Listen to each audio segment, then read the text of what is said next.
शलोम everyone, आप सबका एक बार फिर से वेलकम है biblical to seekers Hindi YouTube channel में।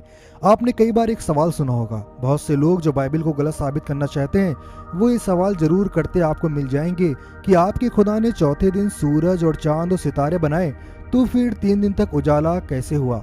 आप उन्हें बोल सकते हैं और बहुत से लोग बोलते भी हैं कि वो ईश्वर की रोशनी थी जिससे दिन और रात होते थे। तो यहाँ सवाल खड़ा होता है कि यह रोशनी कितने घंटे के लिए होती थी जो कि ईश्वर की रोशनी थी, और ईश्वर जब इस रोशनी से ही सब कर सकता था तो फिर सूरज को क्यों बनाया। उसको बनाने की जरूरत ही क्या पड़ी जब उसकी रोशनी से ही जगत को प्रकाश मिल रहा था, क्योंकि फिर सूरज की जरूरत नहीं रह जाती है जब बिना सूरज ही पेड़ों, बीजों और हरियालों की भी भरपूरी हो रही थी। परमेश्वर ने तीसरे दिन हरियाली को बनाया और वचन में हम जैसा कि हिंदी बाइबल में पढ़ते हैं चौथे दिन उसने सूरज को बनाया। तो फिर सवाल ये उठता है कि सब कुछ जब ईश्वर की रोशनी से ही हो रहा था तो फिर सूरज की क्या आवश्यकता थी। क्या सूरज पहले से एग्जिस्ट करता था? क्या सूरज मौजूद था?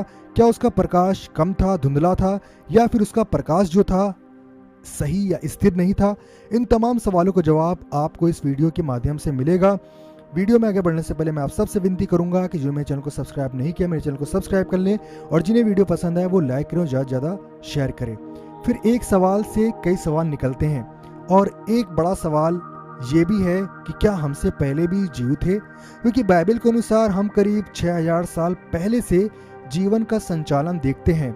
हम आदम और उसके बाद जानवर और फिर उसका पापों में गिरना और फिर उसके बाद में उसका अदन की वाटिका में से निकाल देना और फिर पृथ्वी पर मनुष्य जाति का बढ़ना, ये सब पढ़ते हैं। और हम इसको अगर कैलकुलेट करें, इसको हम जोड़े तो करीब ये 6000 साल का अरसा होता है। तो सवाल ये भी उठता है कि परमेश्वर जो कि सनातन है, अनंत है, क्या वो 6000 साल से ही काम कर रहा है जिसका कोई अंत नहीं, जिसका कोई शुरू नहीं? क्या वो परमेश्वर 6000 साल से ही जीवन को रचने में रुझान रखने लगा था? ये भी एक तरह का सवाल है जो कि गंभीर है, लेकिन आपको इस वीडियो के माध्यम से इसका जवाब भी मिलेगा। हम चलते हैं उत्पत्ति की पुस्तक में, जहां से हमें ये सब सीखना है और समझना है कि परमेश्वर की सृष्टि क्या है।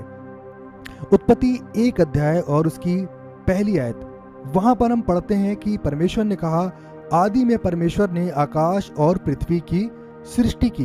तो पहली आयत में हम देखते हैं कि परमेश्वर ने आकाश और पृथ्वी की सृष्टि कर दी है, लेकिन उसकी दूसरी आयत जो है वहां पर हम पृथ्वी को सुनसान देखते हैं, बेडोल देखते हैं, जैसा कि लिखा हुआ है उत्पत्ति 1 अध्याय दूसरी आयत में, और पृथ्वी बेडोल और सुनसान पड़ी थी। तो सवाल ये भी उठता है कि क्या परमेश्वर ने उसे सही डील डोल से नहीं बनाया था, या फिर परमेश्वर ने उसे डील डोल से तो बनाया था लेकिन फिर वो बेडोल हो गई और सुनसान पड़ गई। सुनसान पड़ने का मतलब यही होता है कि जो जगह पहले आबाद हो लेकिन किसी कारणवश अगर वो सुनसान हो गई हो, उसके पीछे कोई भी कारण हो सकता है, कोई भी घटना हो सकती है, वहां पर फिर आबादियां समाप्त हो गई हो। और वचन कहता है कि और गहरे जल के ऊपर अंधियारा था तथा परमेश्वर का आत्मा जल के ऊपर मंडलाता था। तो हम यहाँ पर देखते हैं 2 आयतों में फर्क है। मैं आपको बताना चाहता हूँ इन 2 आयतों में काफी समय का डिस्टेंस है या फिर गैप है।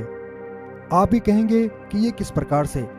मैं आपको बताना चाहता हूं कि जब आप यशाया नबी की किताब उसका 45 अध्याय उसकी 18 आयत को पढ़ते हैं तो वहां पर लिखा है, और यहोवा जो आकाश का सृजनहार है वही परमेश्वर है, उसी ने पृथ्वी को रचा। नोट करिएगा, उसने रचा और बनाया। अब इसको रच दिया है तो फिर उसको बनाने की क्या आवश्यकता है। और वचन कहता है उसी ने उसको स्थिर भी किया। इसका मतलब यह है कि वो अस्थिर थी, तभी परमेश्वर ने उसे स्थिर किया। और आगे वचन कहता है उसने उसे सुनसान रहने के लिए नहीं परंतु बसने के लिए उसे रचा है। वही यूं कहता है, मैं यहोवा हूँ, मेरे सिवा दूसरा और कोई नहीं है। तो यहाँ पर हम देखते हैं कि पृथ्वी जो थी सुनसान और बेडोल हुई, अस्थिर हुई। पहले वो स्थिर थी क्योंकि परमेश्वर जो बनाता है वो पूर्णता बनाता है, वो अस्थिर नहीं बनाता है। तो यहाँ पर हम देखते हैं कि पृथ्वी अस्थिर हुई। इसका मतलब ये कि हमसे पहले भी जीवन था, हमसे पहले भी लोग थे। हालांकि बाइबल इसके विषय में खामोश है, वो बहुत ज़्यादा बातें नहीं बताती हैं। इसके अलावा जीविश जो एपोक्रेपा हैं और भी बहुत सी किताबें हैं वो भी इसके बारे में खामोश है। वो ये नहीं बताते हैं कि क्या हुआ था हमसे पहले, क्या आदम से पहले भी मनुष्य थे या मनुष्य जैसी कोई सृष्टि थी। इसके विषय में कोई पूरी इंफॉर्मेशन हमें पवित्र शास्त्र से नहीं मिलती है। मैं आपको बताना चाहता हूँ कि इब्रानी बाइबल में मूलतः दो शब्द प्रमुख हैं, जिनमें से हमें यह पता लगेगा कि खुदा ने निर्माण और फिर पुनः निर्मित करने के लिए जो शब्द प्रयोग कर रहे हैं, वही चाबी है इस रहस्य को सुलझाने के लिए कि क्या सूरज पहले दिन से था या परमेश्वर ने चौथे दिन सूरज को बनाया, तारों को बनाया और चांद को बनाया। तो ये सवाल है और इसका जवाब आपको मिलेगा। आप वचन को थोड़ा सा अच्छे तरह से कंसर्न होकर के समझने की कोशिश कीजिएगा, तो आपको बातें समझ में आएंगी, क्योंकि विषय जो है गंभीर है और काफी टफ भी है। उत्पत्ति 1 अध्याय 14 आयत, वहां पर परमेश्वर ने कहा, दिन को रात से अलग करने के लिए आकाश के अंतर में ज्योतियां हों और वे चिन्हों और नियतसमों, दिनों और वर्षों के कारण हो। तो यहाँ पर हम देखते हैं कि परमेश्वर ने दिन और रात को अलग करने के लिए आकाश के अंतर में ज्योतियां रखी हैं, और वो चौथे दिन ये बोलता है, और वे चिन्हों और नियतसमों और दिनों और वर्षों के कारण हो। तो चौथे दिन हम देखते हैं कि परमेश्वर ने जो ज्योतियां हैं उनको चिन्हों के लिए, नियतसमों और दिनों और वर्षों की गणना के लिए रखा हुआ है। और 15 आयत में लिखा है, और वे ज्योति आकाश के अंतर में पृथ्वी पर प्रकाश देने वाली भी ठहरे, और वैसा ही हो गया। तो यहाँ पर हम वचन में देखते हैं कि क्या परमेश्वर ने पहले से इनको रखा था और वहां पर फिर आदेश को दिया था कि चौथे दिन सूरज, चांद, सितारे और जो कुछ उसने एलिमेंट्स बनाए थे, जो उसने ग्रह बनाए थे, जिसे हम चांद, सितारे या सूरज कहते हैं, उनको जनगणना के तौर पर इंसानों के लिए नियुक्त करा था। क्योंकि हम 16 आयत में देखते हैं, वहां पर बहुत ही खास डिटेल है। तब परमेश्वर ने 2 बड़ी ज्योतियां बनाई। हालांकि इसको हम हिब्रू में देखें तो वहां पर लफ्ज है असा, जबकि इब्रानी में पहली वर्ष जो है उत्पत्ति 1 अध्याय पहली आयत, वहां पर बड़ा वर्ड यूज हुआ है, और बड़ा वर्ड बनाने के लिए यूज हुआ है जो एक बार में रचा गया हो। लेकिन जो असा हिब्रू का वर्ड है वो स्पेशली कई चीजों के लिए यूज हुआ है। उसमें से एक चीज ये भी है कि कोई चीज हो लेकिन उसको फिर से स्थिर किया जाए, या फिर उसको फिर से इस्टेब्लिश किया जाए, फिर से उसको संभाला जाए या फिर बनाया जाए, जो पहले से एग्जिस्ट करती है। तो परमेश्वर ने 2 बड़ी ज्योतियां बनाई है। उनमें से बड़ी ज्योति को दिन पे प्रभुता करने के लिए और छोटी ज्योति को रात पर प्रभुता करने के लिए बनाया, और तारागण को भी बनाया। और 17 आयत में लिखा है, परमेश्वर ने उनको आकाश के अंतर में इसलिए रखा कि वे पृथ्वी पर प्रकाश दें तथा दिन और रात पर प्रभुता करे और उजियाले को अंधेरे से अलग करे। और परमेश्वर ने देखा कि अच्छा है, तथा सांझ हुई, फिर भोर हुआ। इस प्रकार चौथा दिन हो गया। तो मैं आपको ये बताना चाहता हूँ कि सूरज, चांद और सितारों के लिए जो परमेश्वर ने बनाने के लिए शब्द का प्रयोग किया है वो है असा।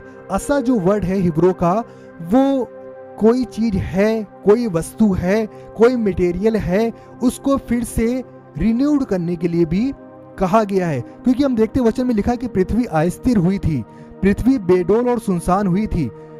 तो उसके साथ साथ जो एलिमेंट्स थे, जो चांद, सितारे और सूरज थे, वो भी कहीं ना कहीं डिस्टर्ब हुए थे। इसलिए परमेश्वर ने, जो कि सृष्टि का कर्ता है, उसने बड़ा वर्ड को यूज नहीं किया, उसने असा वर्ड को यूज किया। जैसे कि उदाहरण के तौर पर एक कढ़ाई होती है तो उसके लिए कपड़ा होता है, लेकिन फिर उसके ऊपर बुटीक की जाती है, उसके ऊपर कढ़ाई की जाती है, लेकिन मटेरियल पहले से होता है। असा जो वर्ड है उसका मतलब एक फैशन भी होता है, कि मतलब कि कोई चीज है लेकिन उसको फैशन किया जाए, उसको फिर से संवारा जाए या फिर उसको सजाया जाए। तो सूरज, चांद और सितारे पहले से ही एग्जिस्ट करते थे, पहले से ही मौजूद थे, लेकिन परमेश्वर ने चौथे दिन आज्ञा दी कि वो नियुक्त हो, दिनों को, नियतसमों को, वर्षों को बताने के लिए, हम मनुष्य जाति के लिए। और हम देखते हैं कि परमेश्वर के वचन में लिखा है कि उसने दिन और रात की गणना के लिए सूरज और चांद को ही ठहराया है। और हम देखते हैं कि सबसे पहले परमेश्वर ने कहा है कि उजियाला हो। तो जब उजियाला हुआ है तो उजियाला इन ही ग्रहों पे हुआ है, या हम कह सकते हैं कि जो सूरज मेन एलिमेंट है रोशनी को पहुंचाने का पृथ्वी पर, उस पर कहीं ना कहीं रोशनी की कमी या कोई ऐसी घटना हुई थी जिसका असर सूर्य तक गया था। जैसे कि हम वचन में देख भी सकते हैं कि परमेश्वर ये कहता है कि सूरज की रोशनी को संकुचित करेगा, वो चंद्रमा की रोशनी को भी संकुचित कर देगा। जब सूरज संकुचित होगा तो जाहिर सी बात है कि सूरज से रोशनी जाती है चांद पर, तो परमेश्वर उसको ढांप देगा और फिर चंद्रमा पर रोशनी नहीं होगी।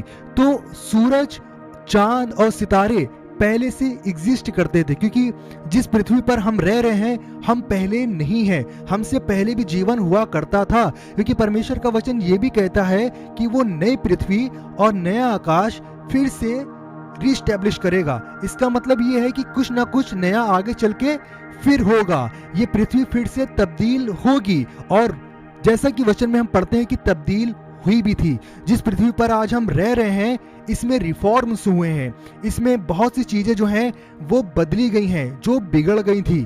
तो मैं समझता हूं कि आपको बहुत सी बातें समझ में आ गई होंगी। मैं एक दफा फिर से आपको बता देता हूं कि बरा और असा वर्ड दोनों मुख्तलिफ, दोनों एक दूसरे से अलग शब्द है।